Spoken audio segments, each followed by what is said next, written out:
வணக்கம். செல்வகுமாரின் மாலை வானிலை ஆய்வறிக்கை. அதிகாரப்பூர்வ வானிலை அறிக்கைக்கு இந்திய வானிலை ஆராய்ச்சித்துறை அறிக்கையை பார்க்கவும்.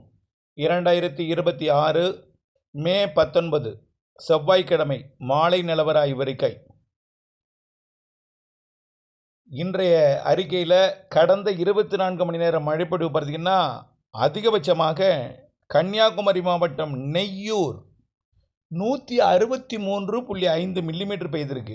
16 சென்டிமீட்டர் 16.5 சென்டிமீட்டர் மழை. கிட்டத்தட்ட தென்மேற்கு பருவமழை தொடங்கியது போலவே கொட்டியிருக்கிறது கன்னியாகுமரி மாவட்டத்தில். இன்னும் பல இடங்களில் கனமழை பொழிவு நேற்றைக்கு. அதை நம்ம காலையிலே அறிவித்திருந்தோம். இப்போவும் நம்ம அதை விடுபட்டிருந்தால் சில முக்கிய ஊர்களை மட்டும் பார்ப்போம். திருநெல்வேலி மாவட்டம் நாலுமூக்கு 10 சென்டிமீட்டர், திருநெல்வேலி மாவட்டம் ஊத்து, கன்னியாகுமரி மாவட்டம் மாம்பழத்துறையாறு, கன்னியாகுமரி மாவட்டம் ஆனைக்கிடங்கு, திருநெல்வேலி மாவட்டம் காக்காட்சி, கன்னியாகுமரி மாவட்டம் குளச்சல், கன்னியாகுமரி மாவட்டம் கல்லுக்கூட்டம், இதெல்லாம் தலா 9 சென்டிமீட்டர். கன்னியாகுமரி மாவட்டம் இரணியல் 8 சென்டிமீட்டர், திருநெல்வேலி மாவட்டம் மாஞ்சோலை 7 சென்டிமீட்டர், கன்னியாகுமரி மாவட்டம் பெருஞ்சாணி அணை, மேலும் அடையாமடை கன்னியாகுமரி, புத்தன் அணை கன்னியாகுமரி, சுரலக்கோடு கன்னியாகுமரி, தக்கலை கன்னியாகுமரி 6 சென்டிமீட்டர். மேலும் கடவூர் கரூர் கன்னியாகுமரி மாவட்டம் நாகர்கோவில், குழித்துறை கன்னியாகுமரி, திருவள்ளூர் மாவட்டம் பூண்டி. காலையிலே சொல்லியிருந்தோம், அதிகாலையில் திருவள்ளூர் மாவட்டத்திற்கும் காஞ்சிபுரம் மாவட்டம் ராணிப்பேட்டை மாவட்டத்துக்கும் கொடுத்துன்னு சொன்னோம். இப்பவும் கொடுத்துட்ருக்கு. இப்போ அது அறிக்கையில் சமர்ப்பிக்க போகிறேன். இன்னும் எங்கெங்கெல்லாம் மழைன்னு சொல்ல போகிறேன்றைக்கு நான் அழைக்கலாம். அதே போல் கன்னியாகுமரி மாவட்டம் நாகர்கோவில், பேச்சிப்பாறை கன்னியாகுமரி, கன்னியாகுமரி மாவட்டம் திருப்பதி சாரம் 5 சென்டிமீட்டர். மேலும் 4 சென்டிமீட்டர் நிறைய இடங்கள் இருக்குங்க. 3 சென்டிமீட்டரில் ஏகப்பட்ட இடம், 1 சென்டிமீட்டர் வரைக்கும் நிறைய இடங்கள் இருக்குது. இது வரைக்கும் தமிழ்நாட்டில் கோடை மழை சராசரிக்கு 5% கூடுதலாகவே பெய்திருக்கு. சராசரிக்கு 5% கூடுதலாக பெய்திருக்கு. திருநெல்வேலி மாவட்டத்தில் கொஞ்சம் கூடுதல் மழை பொழிஞ்சிருக்கு, சராசரி கூடுதலாக. பல மாவட்டங்களில் பற்றாக்குறை இருந்தாலும் அரியலூர் மாவட்டங்களுக்கு சராசரி கூடுதல், பல மாவட்டங்களுக்கு பற்றாக்குறையும் இருக்கிறது, பல மாவட்டங்கள் அதிகம் இருக்குது. சரி, ரைட். இப்போ காற்று சுழற்சி எங்கே இருக்குதுன்னு பார்த்தீங்கன்னா தொடர்ந்து மங்களூர் உடுப்பி அருகே நீடித்து கொண்டிருக்கு. படத்தில் பார்த்தாலே நம்ம அனுப்பியிருக்க படத்துலேயே தெரியும். இந்த காற்று சுழற்சி அங்கே இருக்கிற காரணத்தினால தான் பாலக்காட்டு கணவாய் வழியாக பாலக்காட்டு கணவாய் வரை வரக்கூடிய வெப்ப நீராவி கர்நாடகா மற்றும் ஆந்திர எல்லையோர கர்நாடக எல்லையோர மாவட்டங்களை நோக்கி பயணிக்கிறது.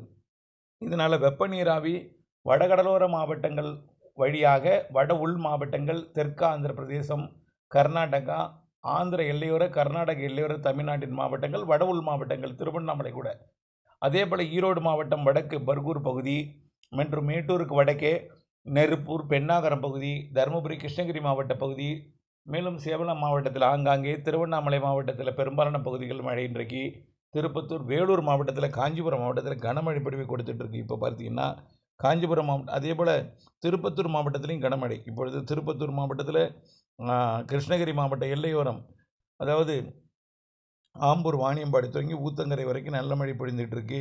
அப்புறம் பார்த்திங்கன்னா வேலூர் மாவட்டத்தோட தெற்கு பகுதியிலையும், ராணிப்பேட்டை மாவட்டத்திலையும், ஆற்காடு உட்பட, அதே போல் காஞ்சிபுரம் மாவட்டம், காஞ்சிபுரம் தலைநகர் உட்பட காஞ்சிபுரத்தில் கூடிய பகுதியெல்லாம் நல்ல மழை பொழிந்துட்டு இருக்கு. அதே போல் திருவண்ணாமலை மாவட்டத்தோட தெற்கு பகுதி, கள்ளக்குறிச்சி, விழுப்புரம் மாவட்டத்தோட பகுதிகளிலையும் மழை ஆங்காங்கே சேலம் மாவட்டத்திலையும் இருக்குது, மேட்டூரை ஒட்டிய பகுதியில் இருக்குது. அப்புறம் இப்போது இந்த 2-3 நாட்களுக்கு கர்நாடக எல்லையோர, ஆந்திர எல்லையோர, வட உள் மாவட்ட பகுதிகள் கொஞ்சம் பரவலாக இருக்கும் மழை.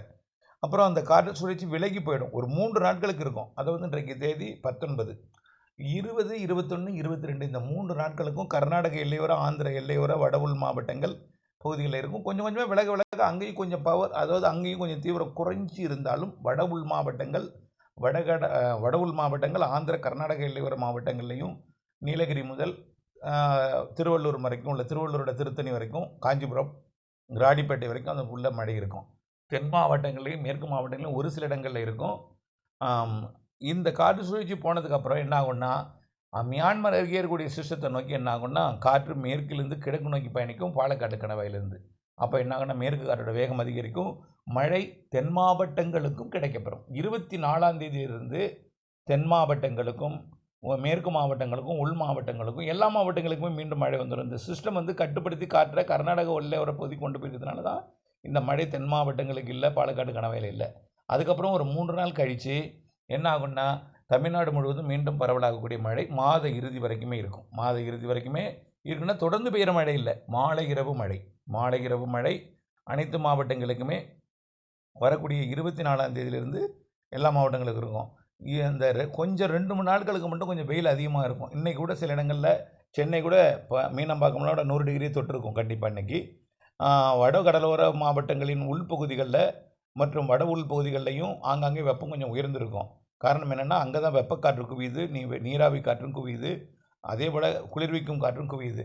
அதனால் முற்பகலில் வெப்பமும் பிற்பகலில் மாலை இரவு இடிமழை பொழிவும் கொடுக்குது. இது வரக்கூடிய 3 நாட்களுக்கு இருக்குன்னு ஏற்கனவே நம்ம சொல்லியிருக்கிறோம். 3 நாட்களுக்கு 23ஆம் தேதி வரைக்கும் கொஞ்சம் வெயில் அதிகமாக இருக்கும். 24ஆம் தேதி வெயில் இருந்தாலும் கொஞ்சம் மழை பரவலாகும், அப்படியே படிப்படியாக பரவலாகும். 25லிருந்து 27 வரைக்கும் கொஞ்சம் நல்லாவே எல்லா மாவட்டங்களுக்கு பரவலாகும். 28 அடுத்த காற்று சுழற்சி வங்கக்கடலோரம் வரப்போகுது, அரபிக்கடலோரம் வரப்போகுது. அதாவது கேரள கடலோரம் வரப்போகுது, வங்க கடலோரத்தில் தமிழ்நாட்டு கடலோரத்தையும் வரப்போகுது, தமிழ்நாட்டை ஒட்டிய கடலோர பகுதிகளுக்கும் வரப்போகுது. 2 காற்று சுழற்சிகள் நல்ல மழைப்பொழிவு மாத இறுதி நாளில் கொடுக்க போகுது. அந்த இதுதான் தென்மேற்கு பருவமழையை கேரளாவில் தொடக்கும்.